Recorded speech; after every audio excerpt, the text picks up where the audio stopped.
from a German perspective. But now go to Roy Cremers. And Roy, I don't know if you... Okay.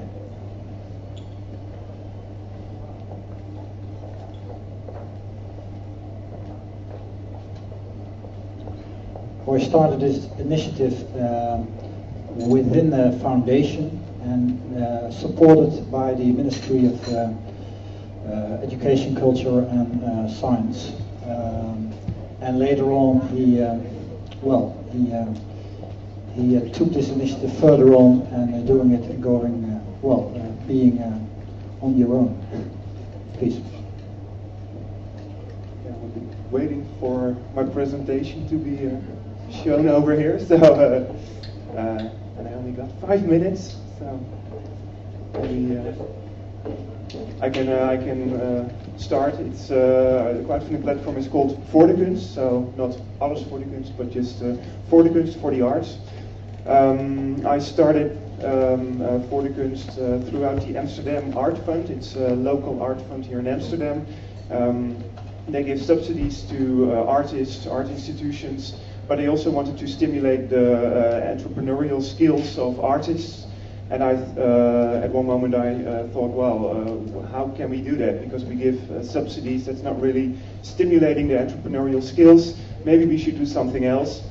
I started thinking about, maybe giving loans or microcredits or maybe an investment fund. But I soon found out that there's another problem in the arts field, that people think it's very, our artists have difficulties in presenting themselves and making a connection with their audience.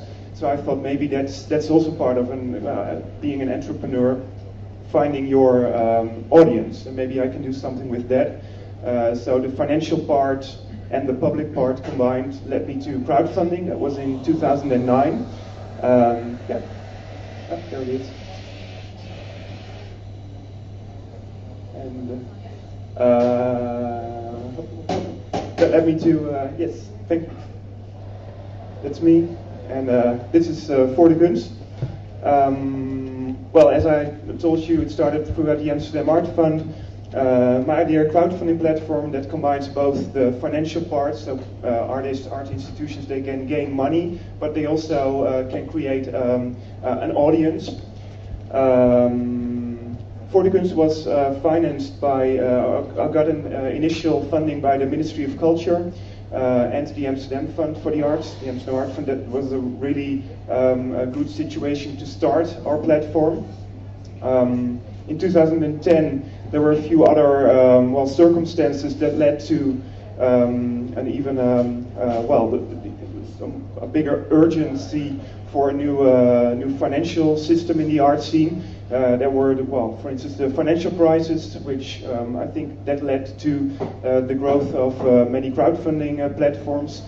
You also had in the Netherlands here, we got a center right-wing government, one populist party that's really standing against the arts, which led to many protests in the art scene, but also to an awareness by many people that, they should do something to help the arts. And Voordekunst launched the day after Prinsjesdag in 2010, when all the outlines were being presented. And we got, a lot of attention, because Voordekunst crowdfunding was a different kind of financing the arts, and we also really put a focus on the artists that have to present themselves, that they have to do something to get the money, and that was that worked quite well. We launched on the 4th of November, so in September it was a soft launch, a picnic. I was there with Jasper as well, in the Westergasterrein was that.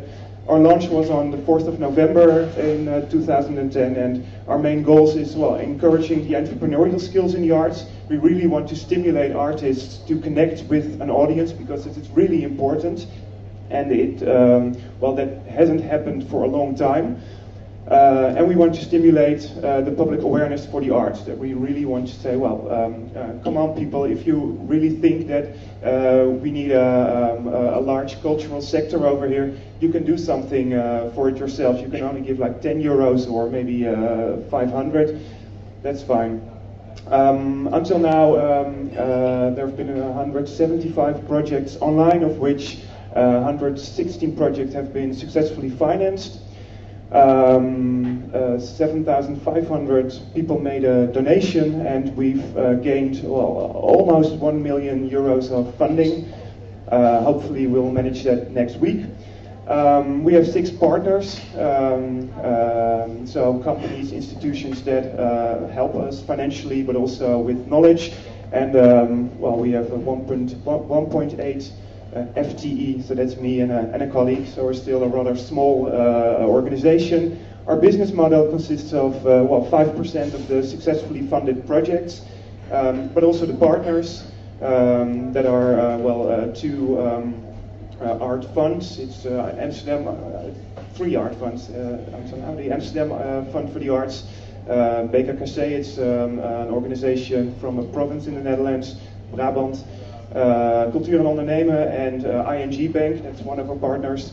And from the 1st of July, 2 other institutions also join us. It's Fonds 1818 and Kunstraad Groningen. So we really want to work together with institutions throughout the Netherlands that have a network of artists, institutions, but that also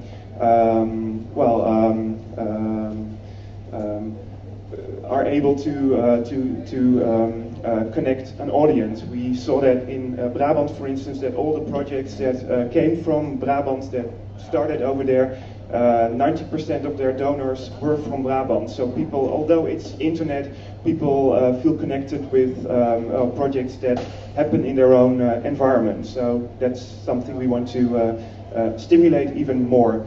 And what we want to do is find a few more business partners in the next few months. Our business model is under review because this 5% of the successfully funded projects, it's just not enough to get our platform financially stable. So we're still searching for other business models. And when we started in 2009, the biggest frustration was the ignorance of, for instance, the Nederlandse Bank, Autoriteit Financiële Markten. They just didn't give us any advice, and the information that was given was most of the time rather complex. So I think a branch for crowdfunding and conferences like this are very helpful to take crowdfunding to a next step.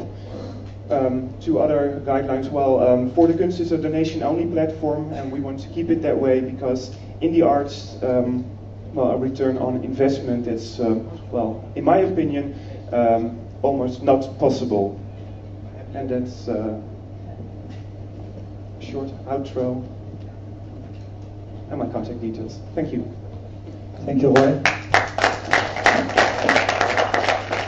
I only have one question, but one question before going to our German.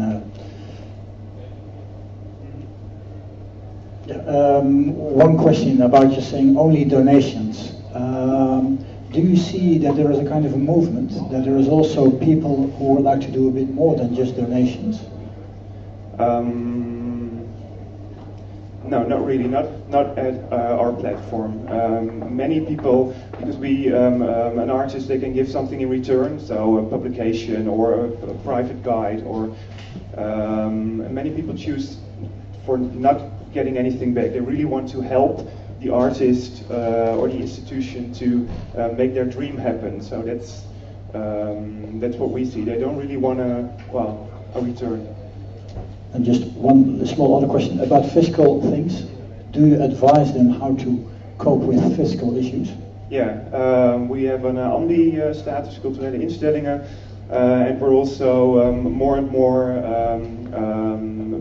both the projects, the project owners, and the people who make a donation. We really want to guide them how they can do that in the best way possible. Yeah.